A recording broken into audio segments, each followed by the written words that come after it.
Ciao, I'm Vito De Salvo, and this is La Dolce Vita.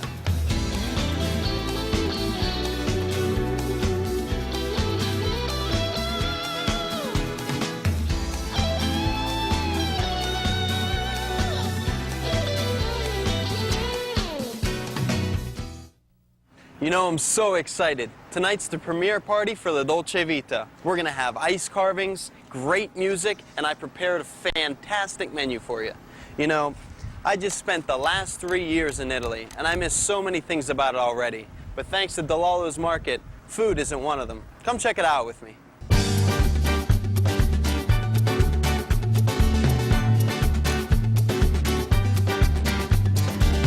Well, I'm here shopping for the aperitivo. And the aperitivo in Italian is basically a cocktail. And instead of serving potato chips and pretzels, we're going to start with a nice array of olives. Great antipasti. So I'm so fortunate that Delalo's, being close to me, is one of the largest importers of olives in the United States. They have so many different varieties, I would imagine at least 40 here. Not even in Italy have I seen this array of olives in one place. A lot have been mixed with peppers, pepperoncini, any kind of thing you want. Garlic, olive oils, herbs, spices of any sort, oregano, rosemary. And the variety in colors and sizes of olives can brighten up any buffet. So I'm gonna gather a good bit and we'll head on our way. Continue shopping. Another thing Italy is very well known for is its cured meats. Soppressatas, salamis, pancetta, even mortadella. This is one of my favorites, mortadella with pistachios. This originated in Bologna. That's why we always get the name Bologna. Another one of my favorites, prosciutto, originating in Parma. I could live on this, a little bit of bread. So I'm gonna gather up a few ingredients and I'll see you in the kitchen. Let's go. We're here at the restaurant now. We're going to start cooking for a big festival tonight, the aperitivo. And I'm here at Jackson's Restaurant, Rotisserie and Bar with the chef, Jeff Coleman. How you doing, Jeff? Ciao, Vito. So tell me, this is about new American cuisine here. Yes, Jackson's, right? yes, it's seasonal. We try to use the freshest ingredients that are available locally, and in season, like tomatoes right now coming into late summer and fall, are at their best. So we try to focus on that. Okay, well let's jump right into the first thing we're making here. Okay, we're going to marinate teardrop tomatoes. Okay. You can use a grape tomato or a cherry tomato. You need to cut them in half. Okay, and we're going to use a good handful of fresh arugula. I love arugula. Yes. That's something they use in Italy a lot. Yes, it's very aromatic. It's very nice. And we're going to take a good sized piece of fresh mozzarella, and you're just going to break it up. Now this is something easy to do at home too. Yeah, it's really quick. You can let it sit for 20 minutes, you can let it sit for a day, or you can eat it right away. It doesn't really matter. Okay, and then we're going to add just a little bit of salt, some pepper. That's ground black pepper. Yes. Okay. Then we're going to use balsamic vinegar. Now I know the saying here at Jackson's is nothing better. Nothing better, that's right. You just want to mix that up. I added good extra virgin olive oil. It's important that the olive oil is not acidic. It needs to taste good just on its own. And that's it. Looks great. Okay. All right. Okay, another dish we're going to make now is a grilled calamari, right? Grilled calamari, yes. It's most places serve fried calamari, but we do it a little differently with the mesquite grill. It takes a little longer to cook than normal. Instead of being quickly fried. It's marinated in milk for 24 hours. That lactic acid helps to break down the calamari and eats a little nicer. And it's served with a banana pepper relish. It's cooked slowly till it caramelizes and gets some brown on it. So if you want to get started with that. Sure. Now you could do this on an outside grill too. I notice you have a nice wood-burning grill here. Yes. That's great for flavor. But yeah, it's very aromatic. It adds a lot of flavor to whatever that you're cooking. But you could do it on a gas grill. That would be equally as good. Good. Now, when you say a long time, what's a long time now? Like if you were frying calamari, you were dropping for about 30 seconds. Mm-hmm. With grilled calamari, it's about 3 to 4 minutes. Okay. So it's a considerable difference in the cooking time. Right. Now, the banana pepper relish, you're going to cook down nice and slow for about 20 minutes? Yeah, you want to get a nice brown on it, get it caramelized, and really let the flavors all develop together. Just to finish, while it's still cooking, you're going to have a little lemon juice. I noticed you put in a little lemon zest as well. I do. I zest a little bit of the lemon. It has more of the natural citrus flavor of the lemon. Okay. Okay. Now So we I'll just have a switch little it bit Heat that banana up. pepper relish. And you want to get a nice brown on it. It's nice and caramelized. We're going to finish that right here. Okay. Looks good. See that?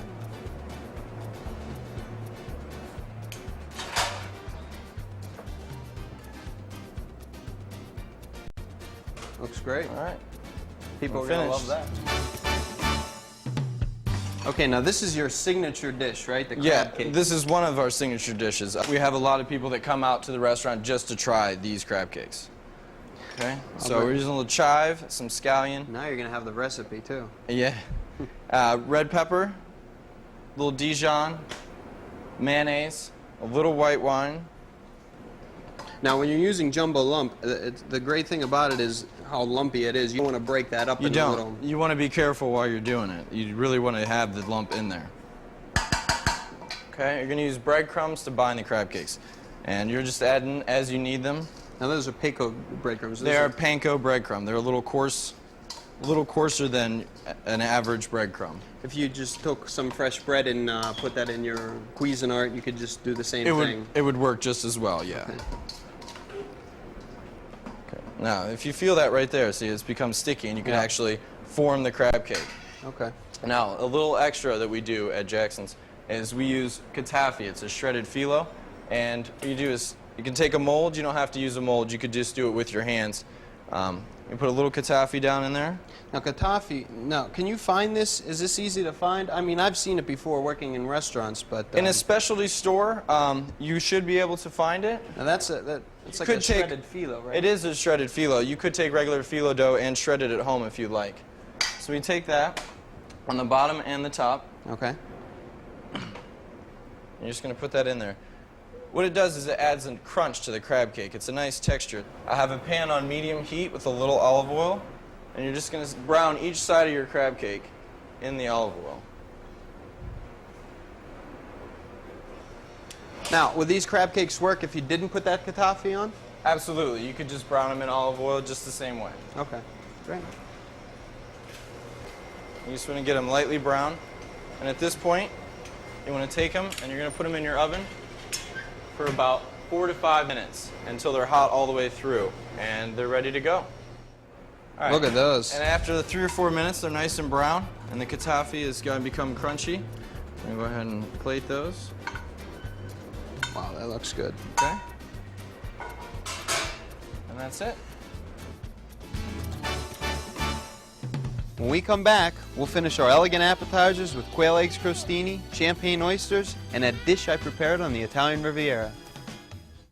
Okay, now this is really going to be the most intricate of my antipasti here. This is going to be a quail eggs benedict. Now, an eggs benedict is basically a pancetta on top of a poached egg with a hollandaise sauce. Right. Now, I put a little difference in mine. What I did is I took some toast, some regular white toast, and cut them out, toasted Okay. these. Now, I took some of our good Delalo's pancetta. Okay. I What browned those off. What if you didn't have pancetta? You could use bacon if you wanted. Canadian bacon, okay. And I really bake those so they're nice and crispy. Now, what I did is I took quail eggs, okay? You open these up, and we want to poach these. Now, when you poach, you want to be sure that your water's not too hot. You don't want it to boil.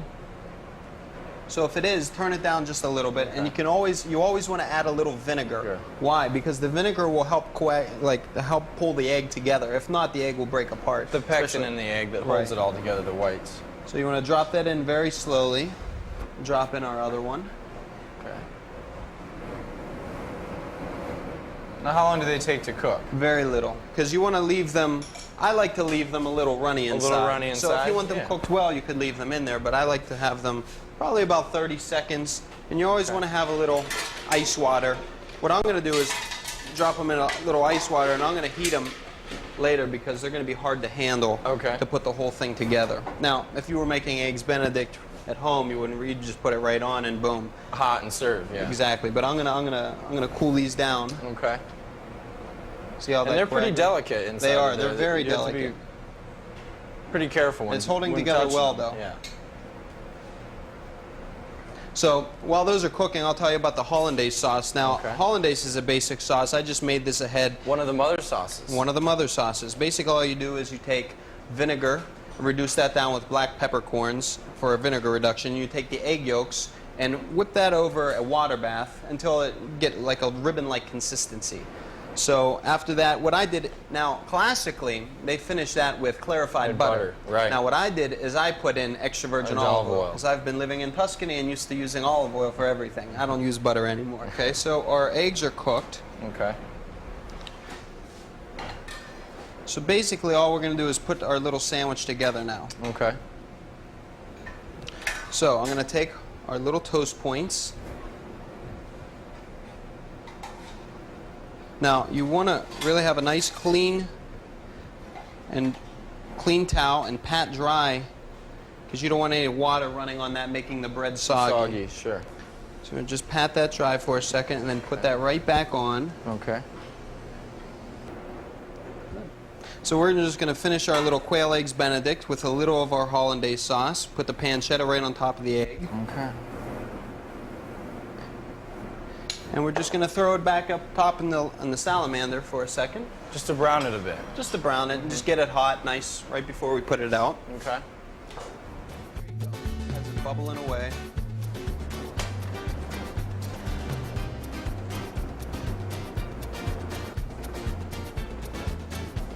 And there you go. Okay. And now for my next trick, we're going to be making prawns cooked with cream and honey. What we're going to do here is these are already cleaned. These are head on, so you can tell they're fresh. And we're going to just clean the insides out, leaving the tail on as well. So basically what we want to do, you want to throw some olive oil in that pan? Absolutely. And we got the pan extremely hot, right? Yes. We want a nice sear on these. I'm going to season them up with a little salt. Now this is something I made working in the Italian Riviera. This is what they did a lot.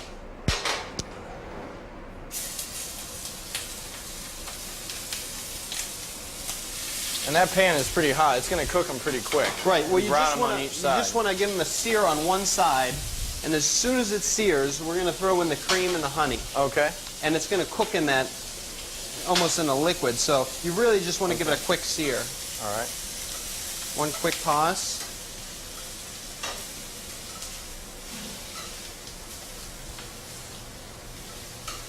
And then a little bit of the honey, a little drizzle.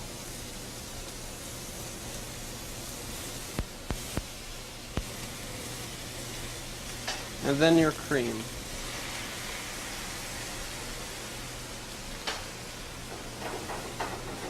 And how long does it take to cook? Not even a minute. Okay. Now, you don't want to overcook your shrimp too. Right. So if they start to overcook, you can take them out and let the cream and the honey keep cooking. Continue to reduce, sure. But it should really only take about a minute. There, it's almost done right now. You just want to, you're looking for like a caramel-like consistency. Okay. Okay. It smells wonderful. Okay, if you want to throw in a little of that sauce. Now, if you look at it, it's really like a caramel. It does. It smells like caramel a bit, This too. is really something nice I like to start my meal with. A little glass of champagne, if you took a strawberry as a garnish.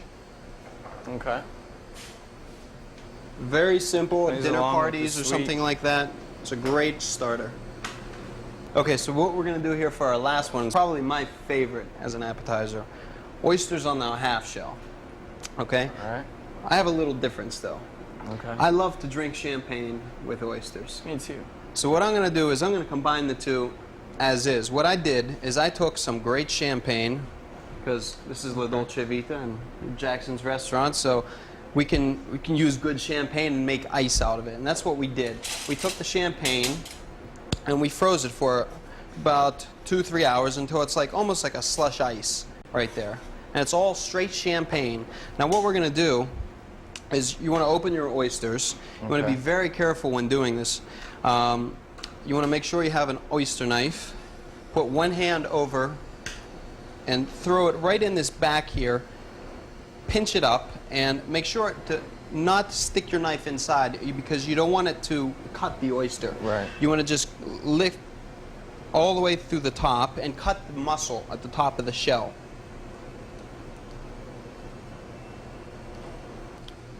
You want to do the same thing at the bottom. Be very careful. You want to cut this muscle so it's the oyster is completely lodged separated from the shell. Sure. Now, you want to be careful and leave in that, what they call liqueur of the oyster. That's its own natural flavor. Now, that's still it smells like salt water. Exactly. So what I'm going to do is I'm just going to take a little of this ice, this champagne ice, and just place it right on top of the oyster. Okay. That way, when you take a nice oyster shoot, you have that champagne and oyster, and I think that's a great flavor. So we're just going to do a couple of these, and we're going to go put them on our ice sculptures. All right. We made a big oyster shell, and we're going to fill that up with whole fresh oysters. That sounds great. So you're going to give me a hand here, and then we'll head over and put them in the shells. Yeah.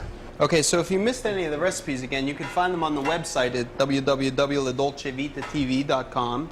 And I know Jackson's Restaurant has a website as well, right? Yes, we do. It's experiencejacksons.com. We have a list of the calendar events, and you can also make reservations online. This morning, we made some incredible ice sculptures, and I'll show you just how we did it when we come right back. Ciao, Vito. Hey, Joe, how you doing? Great. Good to see you again. You too. Well, I promised you some ice sculptures tonight for our party, and I brought to you Joe Mastro, my teacher. Joe's the first certified teacher in the United States for ice sculpting, right? Right. We had the first accredited by the American Culinary Federation ice sculpting class that you could take outside of a standard culinary program. You could come here and learn ice sculpting and receive continuing points towards certification. Well, you've also done a lot in film work. I know you did the ice sculptures in the movie Groundhog Day with Bill Murray. Right. We went up to Woodstock, Illinois, where they shot the film and made a lot of ice sculptures for that movie and a lot of other films they used to do in the Pittsburgh area. Tonight for our party, we're doing like a nice aperitivo, a nice big party for, you know, cocktails and drinks, a nice buffet of food. I want to do something in the style of La Dolce Vita, okay? So what do you have in mind? Oh, Vito, we have just the thing. We could make a lot of nice decorative sculptures. We can make sculptures not only decorative but functional. How about if we make a real nice gazebo, fountain for a display? It'll be lit, water, it'll have a dancing ballerina inside. Let's do it. Let's get right to it. Okay.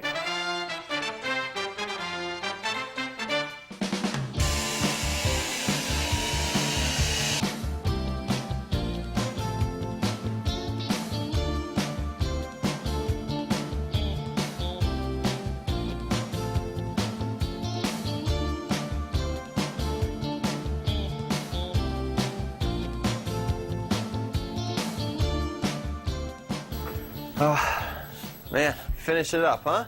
Got a couple ice buckets now, a Dolce Vita luge. We'll explain that one later, huh? Yeah. Let's go to the party and set them up, Joe. Great.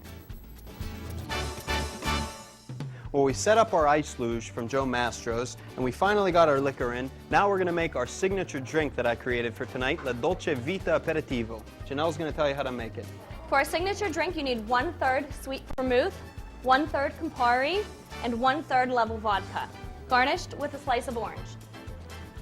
Throwing down our ice luge. Good.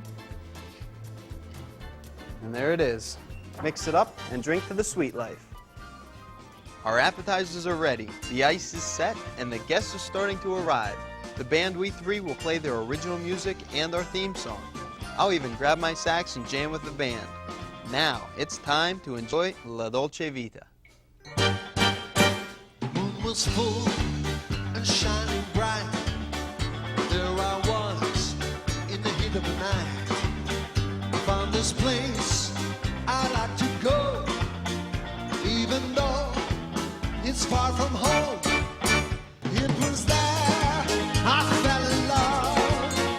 It was there I found my passion flowing far from my mind. Was the world I left behind. It was there I fell in love. And Vito is going to join us with a little song here that I wrote a long time ago, about 1997, for our Buona Festa album. This is called Destino Rio.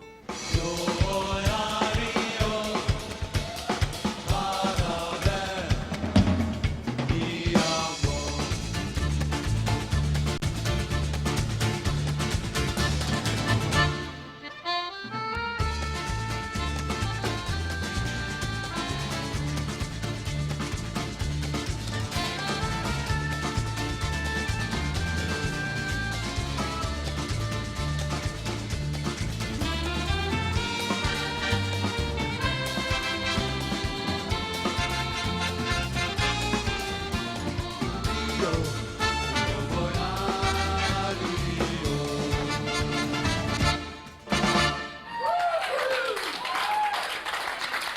Vito Di Salvo.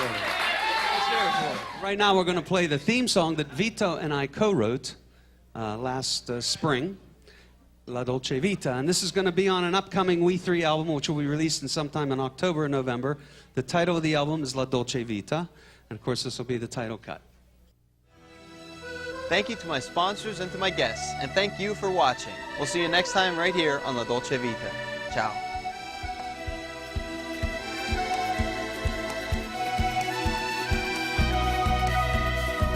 See the world spinning by. Jump on in for the ride. It's a life oh so sweet. Dolce Vita for